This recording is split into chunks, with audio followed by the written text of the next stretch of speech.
Policeman Brüni, the Cat, Part 1. From the entry hallway of Archive came a loud voice of self-talking and scared-tailed swimming that made Brüni, Strauss, and many other policemen to stop their working and change their eyes towards the hallway direction. "Oh, my dear, oh my goodness me," said the upcoming a bit gasping voice. And then to the open doorway there waddled Mrs. Branheim with a bit decrepit outfit and lace coif of hers. "Oh, goodness me! Oh, thanks to heaven, Brüni, that I found you here. Oh, my goodness, you surely have a fancy stove in here. Must have been fairly pricey for just hard-working and fine policeman as you all here are. Oh, my goodness, how just a beautiful table there is. Oh my, not every one of us ordinary common mans have just a fancy table on their homes as you have in here. Oh dear me, surely there has paid a fair price for the professional carpenters to make them. Oh my, what a just great dish that could buy proprieties." That same prattling and puffing continued the whole time that it took Mrs. Branheim to achieve Brüni's work desk. Other police archive workers created a bit amused looks for Mrs. Branheim's back, and after that their a bit schadenfreude eyes moved towards Brüni, and from there, when they catch up Brüni's eyes, they tried to take their best to change the schadenfreude look to sympathetic and compassionate for Brüni's misfortune, without really accomplishing that. Brüni did keep his face firmly steady, even though as a result of Mrs. Branheim continuously prattling, Brüni must have to raise his eyebrows a bit more upward than usual, and make once a slight smack with his lips to keep his face steady and serious.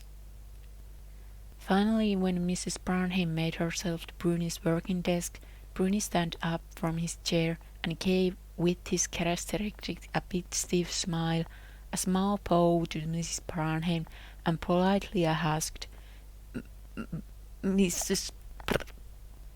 Branheim, what brings me this honor?" And after that, Brüni turned to fetch a chair to Mrs. Branheim from next to the wall.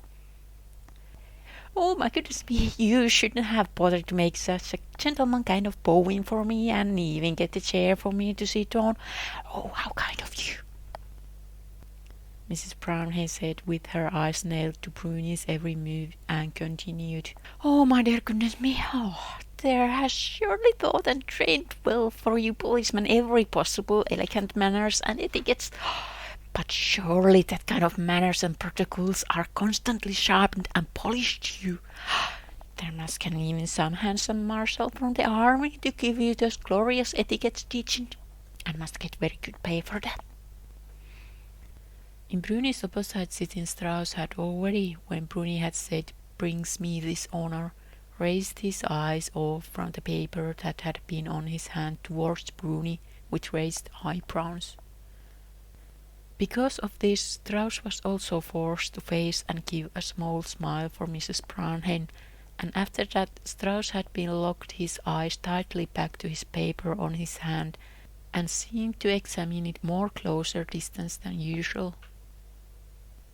Mrs. Branheim had managed to sit down to the chair that Brüni had been fetched to her, and guided Mrs. Branheim to sit on it by slight hand-waving gesture, while her constantly blabbering.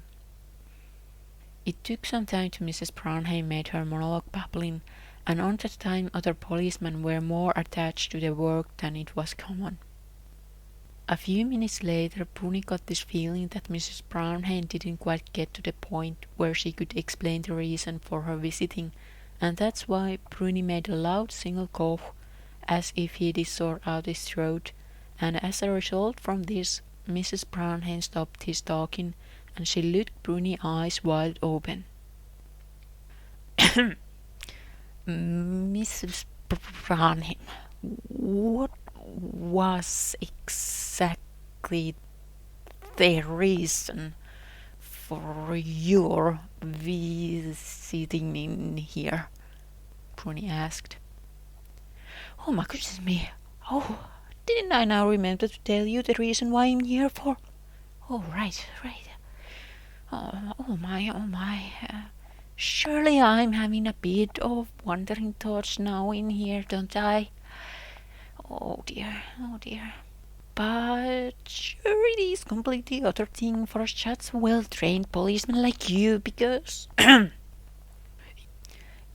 your reason for visiting here, dear madam. Brüni interrupted Mrs. Branheim with a small polite smile. The cat!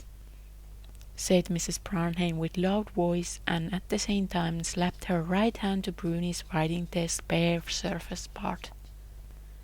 Strauss smoothed paper on his hand more closer to him, in which almost was touching the tip of his nose. Thank you that you listened. This was Policeman Brüni. Writer Sepia Kettu, reader Laura Tohila. You can support my work on Buy Me a Coffee.